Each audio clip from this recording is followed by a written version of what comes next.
के बाद आप सभी का बहुत बहुत स्वागत है। आपके साथ मैं हूं कीर्ति दीक्षित। तो चलिए बुलेटिन की शुरुआत करते हैं फटाफट अंदाज में। आज से बजट सत्र शुरू हो रहा है। 1 फरवरी को संसद में वित्त वर्ष 2021-22 का आम बजट पेश किया जाएगा। 2 हिस्सों में चलने वाले बजट सत्र 8 अप्रैल तक चलेगा। बजट सत्र का पहला चरण 8 से 15 फरवरी तक चलेगा, जबकि दूसरा हिस्सा 8 मार्च से 8 अप्रैल तक चलेगा। बजट सत्र से पहले राष्ट्रपति रामनाथ कोविंद ने अपना अभिभाषण पढ़ा। इस दौरान कोरोना महामारी के दौर में हो रहे इस सत्र को उन्होंने महत्वपूर्ण बताया। कोरोना वायरस महामारी के चलते करीब 6 महीने बाद हो रहे संसद के इस सत्र के हंगामेदार रहने की संभावना है। आज सदन में किसान आंदोलन को लेकर विपक्ष सरकार को घेरेगा। बजट सत्र की शुरुआत से पहले प्रधानमंत्री नरेंद्र मोदी ने संबोधित करते हुए कहा कि बीते साल सरकार ने बार बार कई मिनी बजट पेश किए हैं और इस नए बजट को उसी श्रृंखला में देखा जाएगा। किसानों का आंदोलन एक बार फिर रफ्तार पकड़ता हुआ दिखाई दे रहा है। गणतंत्र दिवस की हिंसा के बाद आंदोलन में जो ढिलाई आई थी वो बीते दिन गाजीपुर सीमा पर मचे संग्राम के बाद दूर हो गई। सरकार के निर्देश के बाद रात जिला प्रशासन के अधिकारी गाजीपुर बॉर्डर पहुंचे। इस दौरान किसानों से आंदोलन खत्म करने को कहा गया, लेकिन राकेश टिकैत ने साफ इनकार कर दिया। राकेश टिकैत ने आंदोलन जारी रखने की बात कहते हुए कहा कि जब तक कानून वापस नहीं होंगे तब तक उनका आंदोलन खत्म नहीं होगा। राकेश टिकैत ने कहा कि वो अपराधी नहीं है, वो सरेंडर नहीं करेंगे। अगर हिम्मत है किसी में तो वो गिरफ्तार करके दिखाएं। राकेश टिकैत ने कहा कि हम बातचीत के लिए तैयार हैं, लेकिन धरना स्थल खाली नहीं होगा। गिरफ्तारी के बाद मेरे और मेरे साथियों के साथ क्या होगा ये मुझे पता है। गोली चलेगी तो गोली खाएंगे। सरकार की सख्ती के बीच किसान नेता राकेश टिकैत मीडिया से बातचीत करते हुए भावुक हो गए। टिकैत पुलिस प्रशासन पर गलत कार्रवाई का आरोप लगाते हुए रो पड़े। रोते हुए राकेश टिकैत ने कहा कि अगर धरना खत्म हुआ तो मैं यहीं पर फांसी लगा लूंगा। टिकैत का कहना है कि यहां अगर कोई गड़बड़ी होती है तो ये पूरी तरह से प्रशासन की जिम्मेदारी होगी। राकेश टिकैत के आंसुओं के सैलाब से किसानों में जोश आया है। पश्चिमी यूपी और हरियाणा के अलग अलग इलाकों से किसान गाजीपुर बॉर्डर पर जुटने लगे हैं। गाजीपुर बॉर्डर पर पहुंच रहे किसान राकेश टिकैत के लिए पानी और मट्ठा लाए। बीते दिन से ही राकेश टिकैत अनशन पर हैं और उन्होंने ऐलान किया कि वो गांव का ही पानी पिएंगे। राकेश टिकैत के भाई नरेश टिकैत ने बड़ा बयान देते हुए कहा कि छोटे भाई के आंसू व्यर्थ नहीं जाएंगे। हम इस आंदोलन को सफल बनाकर ही दम लेंगे। आज मुजफ्फरनगर में नरेश टिकैत की अगुवाई में महापंचायत चल रही है। इस पंचायत में आंदोलन की आगे की रणनीति पर चर्चा हो रही है। आरएलडी के मुखिया अजीत सिंह भी राकेश टिकैत के समर्थन में आ गए हैं। अजीत सिंह ने राकेश टिकैत से बात की और कहा कि आप चिंता मत करिए, सब आपके साथ हैं। अजीत सिंह के ऐलान के बाद उनके बेटे जयंत चौधरी भी राकेश टिकैत के समर्थन देने के लिए गाजीपुर बॉर्डर पहुंच गए। जयंत चौधरी ने कहा कि सरकार को लगता है कि वो किसानों को कुचल देंगे। ऐसा नहीं होगा। किसान यहां घर बनाने नहीं आए, वो यहां तीनों कानूनों को वापस कराने आए हैं। गाजीपुर बॉर्डर पर भारी संख्या में पुलिस बल की तैनाती कर दी गई है। प्रशासन की ओर से गाजीपुर की ओर जाने पर रोक लगा दी और रास्तों को बंद करते हुए अक्षरधाम और निजामुद्दीन की ओर डाइवर्ट कर दिया गया। गाजीपुर बॉर्डर के साथ ही टिकरी बॉर्डर पर भी आम लोगों के आने जाने पर प्रतिबंध लगा दिया गया है और दंगा निरोधी दस्ता की तैनाती कर दी गई है। सरकार की इस कार्रवाई पर विपक्ष एकजुट हो गया है। कांग्रेस, सपा, आम आदमी पार्टी ने इस मुद्दे पर केंद्र सरकार को घेरा और किसानों के साथ खड़े होने की बात कही है। गाजीपुर बॉर्डर पर मचे बवाल को लेकर कांग्रेस नेता राहुल गांधी ने ट्वीट करते कहा कि ये एक साइड चुनने का वक्त है और ऐसे में मैं किसान के साथ हूं। प्रियंका गांधी ने कहा कि गाजीपुर सिंघू बॉर्डर पर किसानों को धमकाया जा रहा है। ये लोकतंत्र के हर नियम के विपरीत है। कांग्रेस किसानों के साथ इस संघर्ष में खड़ी रहेगी।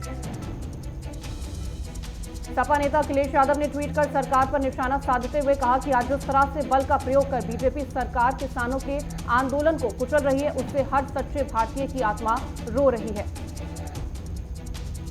अखिलेश यादव ने कहा कि किसान अगले चुनाव में सरकार की क्रूरता का जवाब वोट से देंगे। आज बीजेपी जिन किसानों को सड़क से उठा रही है वो कल बीजेपी को ही सड़क पर ले आएंगे। वहीं आम आदमी पार्टी के सांसद संजय सिंह ने राकेश टिकैत से बात की और कहा कि आम आदमी पार्टी पूरी तरह से किसानों के साथ है। किसानों को राष्ट्रीय जनता दल का भी साथ मिला है। पार्टी के नेता तेजस्वी यादव ने कहा कि किसानों की लड़ाई में आरजेडी मजबूती से किसानों के पक्ष में खड़ी है। वहीं कांग्रेस नेता सचिन पायलट ने कहा कि लोकतंत्र सबको अपने अधिकारों के लिए शांतिपूर्ण ढंग से आवाज उठाने की इजाजत देता है। हम किसानों के साथ हैं। सामाजिक कार्यकर्ता अन्ना हजारे किसानों की मांगों के संदर्भ में कल से अनशन पर बैठने वाले हैं। अन्ना हजारे कल से अपने गांव में अनशन शुरू करेंगे। दिल्ली हाईकोर्ट में गणतंत्र दिवस के दिन हुई हिंसक घटनाओं को लेकर एक और जनहित याचिका दाखिल की गई है। इस याचिका पर सुनवाई करने के लिए कोर्ट ने 1 फरवरी की तारीख तय की है। हाईकोर्ट में दाखिल इस याचिका में मांग की गई है कि हिंसा को रोकने में नाकामयाब रहे पुलिसकर्मियों के खिलाफ कार्रवाई के निर्देश दिए जाएं। राजधानी के विजय चौक पर बीटिंग रिट्रीट के चलते आज कई मार्ग बंद रहेंगे। दिल्ली ट्रैफिक पुलिस ने लोगों को सलाह दी है कि आज विजय चौक और आसपास स्थित मार्गों पर आने से बचें। पश्चिम बंगाल विधानसभा चुनाव में बीजेपी की ओर से मजबूत करने के लिए केंद्रीय गृह मंत्री अमित शाह कल यानी 30 जनवरी को अपने 2 दिवसीय दौरे पर फिर कोलकाता पहुंच रहे हैं। एआईएमआईएम चीफ असदुद्दीन ओवैसी ने अयोध्या में बनने वाली मस्जिद को लेकर एक बयान दिया है। ओवैसी ने कहा कि अगर कोई अयोध्या में रही मस्जिद में नमाज पढ़ता है तो वो हराम मानी जाएगी। ओवैसी ने कहा कि अयोध्या के धन्नीपुर में बनने वाली मस्जिद इस्लाम के सिद्धांतों के खिलाफ है। ऐसी मस्जिद में नमाज पढ़ना और चंदा देना दोनों हराम है। बिहार में एआईएमआईएम के 5 विधायकों ने मुख्यमंत्री नीतीश कुमार से मुलाकात की। इस मुलाकात को शिष्टाचार भेंट बताया जा रहा है, लेकिन खबरें ये भी हैं कि ये सभी विधायक जेडीयू का दामन थाम सकते हैं। राजधानी दिल्ली लगातार ठंड की चपेट में। आज सुबह भी दिल्ली में न्यूनतम तापमान में रिकॉर्ड गिरावट दर्ज की गई। दिल्ली में पिछले 6 दिनों से लगातार शीतलहर चल रही है। देश में संक्रमितों की संख्या बढ़कर 1,07,20,048 हो गई है, जबकि कोरोना मृतकों की संख्या बढ़कर 1,54,010 हो गई है। पिछले 24 घंटे में कोरोना वायरस के 18,855 नए संक्रमित मिले हैं। वहीं इस दौरान 163 लोगों ने संक्रमण के चलते अपनी जान गंवाई है। सुपौल में प्राथमिक स्वास्थ्य केंद्र के डॉक्टर की पिटाई करने वाले आरोपियों की गिरफ्तारी को मांग को लेकर आईएमए की टीम ने प्रशासन के हड़ताल करने की चेतावनी दी है। कुलगांव में सेना की रोड ओपनिंग पार्टी पर आतंकियों द्वारा आईईडी से किए गए हमले में जवान दीपक कुमार शहीद हो गए। शहीद के घर में कोहराम मच गया। पटना में किसान आंदोलन के समर्थन में 30 जनवरी को मानव श्रृंखला को सफल बनाने के लिए राजद नेताओं ने बैठक की और कहा कि किसानों पर लाठीचार्ज होना ये सब सरकार की साजिश है।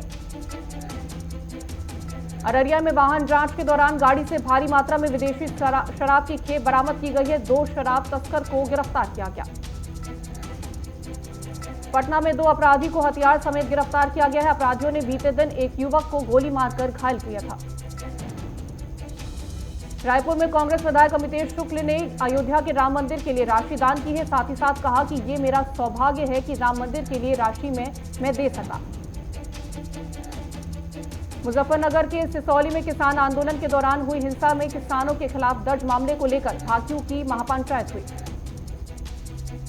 भूपेश सरकार ने 90 लाख मैट्रिक टन धान खरीद का जो लक्ष्य रखा था उसे पूरा कर लिया गया है। राज्य के खाद्य मंत्री अमरजीत भगत ने इस बात की जानकारी दी।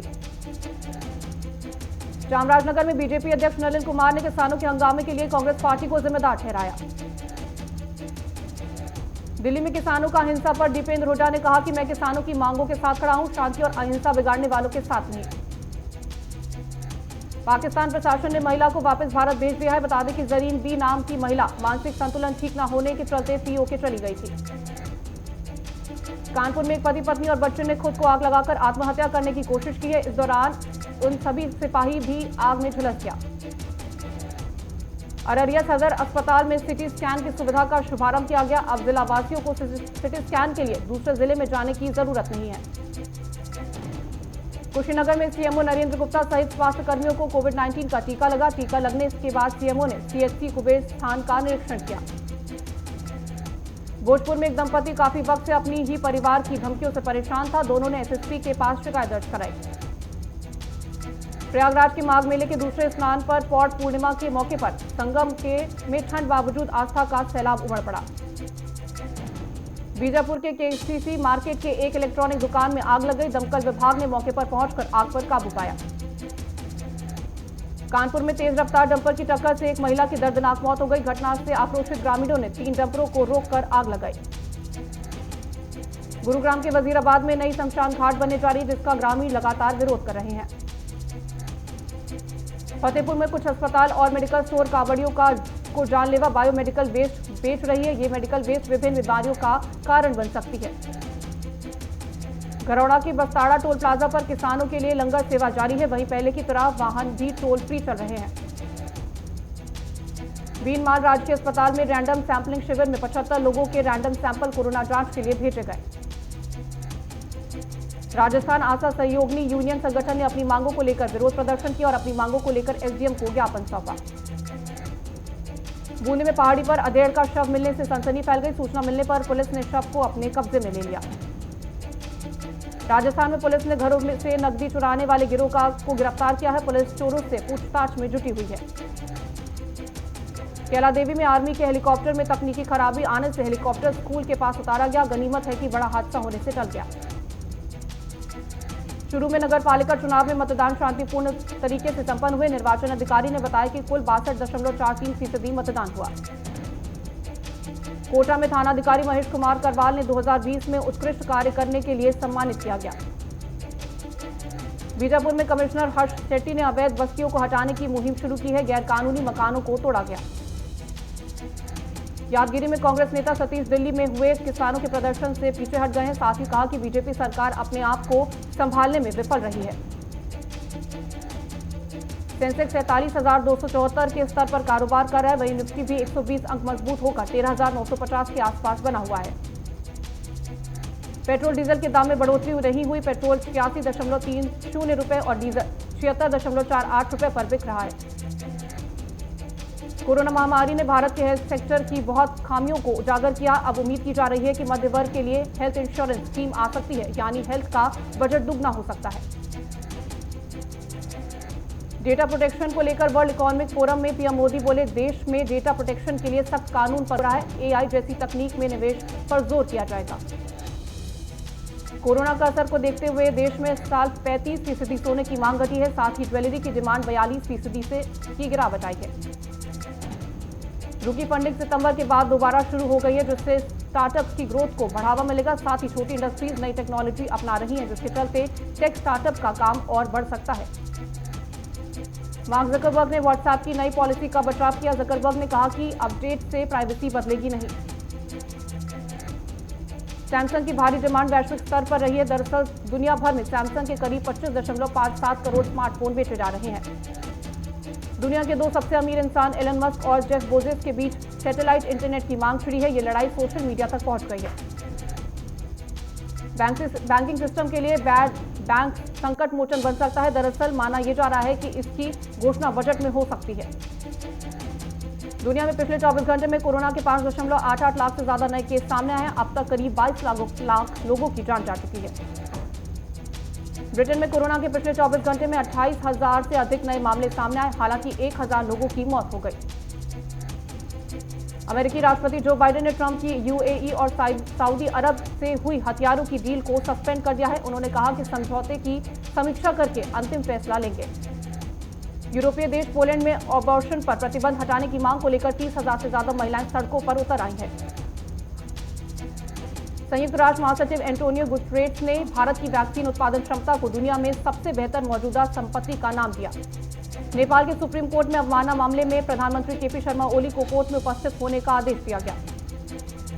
पाकिस्तान में मौजूद तालिबान की हक्कानी नेटवर्क ने अफगानिस्तान में हमलों के लिए अल-कायदा के साथ हाथ मिला लिया। यह खुलासा अमेरिकी वित्त विभाग ने किया।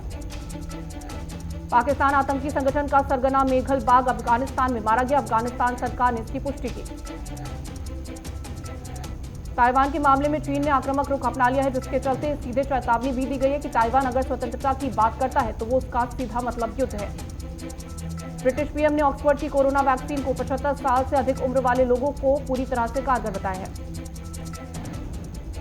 अमिताभ बच्चन ने फिल्म मेडे की शूटिंग शुरू कर दी। हालांकि शूट पर वो काफी नर्वस दिखे। बिग बी ने सोशल मीडिया पर लिखा, हे भगवान, नई फिल्म के पहले दिन हमेशा बुरे सपने की तरह होते हैं। इस फिल्म में अमिताभ बच्चन के अलावा रकुल प्रीत सिंह भी अहम भूमिका निभाएंगी। रकुल ने बिग बी की पोस्ट पर रिएक्ट करते हुए लिखा, सर ये बात मुझे कहनी चाहिए, आपके साथ काम करने को लेकर मैं नर्वस हूँ। एक्ट्रेस कोंकणा सेन शर्मा ने वेब सीरीज स्टैंड अप और कोर्ट के दिए फैसले को लेकर तंज कसते हुए कहा कि शो में शामिल लगभग सभी लोगों ने कॉन्ट्रैक्ट साइन किया था, तो चलिए पूरे कास्ट को अरेस्ट करते हैं।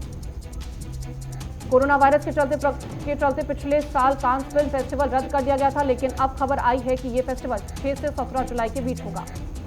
आमिर खान ने फिल्म लाल सिंह चड्ढा की शूटिंग रोक दी है। दरअसल दोस्त अमीन की फिल्म कोई जानने ना का सॉन्ग शूट करने के लिए आमिर खान ने ये कदम उठाया। पश्चिम बंगाल की मुख्यमंत्री ममता बनर्जी ने हॉस्पिटल जाकर बीसीसीआई अध्यक्ष सौरभ गांगुली का हाल जाना। बनर्जी ने कहा कि उन्हें भरोसा है कि गांगुली जल्द ही ठीक हो जाएंगे। इंग्लैंड के सलामी बल्लेबाज रोरी बॉर्न्स ने माना है कि टेस्ट सीरीज में तेज गेंदबाजों के अनुकूल विकेट हो सकते हैं। हार्दिक ने अपने बेटे अगस्त की पहली हवाई यात्रा की तस्वीर इंस्टाग्राम पर शेयर की। हार्दिक ने लिखा कि मेरे बेटे की पहली फ्लाइट। श्रीलंका के चीफ सेलेक्टर ने इंग्लैंड से मिली हार के बाद इस्तीफा दे दिया। श्रीलंका क्रिकेट बोर्ड ने एक बयान में कहा कि अशांता डी मेल ने व्यक्तिगत कारणों से हवाला देते हुए तुरंत प्रभाव से अपने पद से इस्तीफा दे दिया। भारतीय टीम और इंडिया ए के बीच पहला मैच 21 से 24 जुलाई तक नॉर्थहैम्पटन शेयर में द कंट्री ग्राउंड में होगा, जबकि दूसरा मैच 28 से 31 जुलाई तक खेला जाएगा। फिलहाल रुक रहे एक छोटे से ब्रेक के लिए, ब्रेक के बाद फौरन हाजिर होंगे।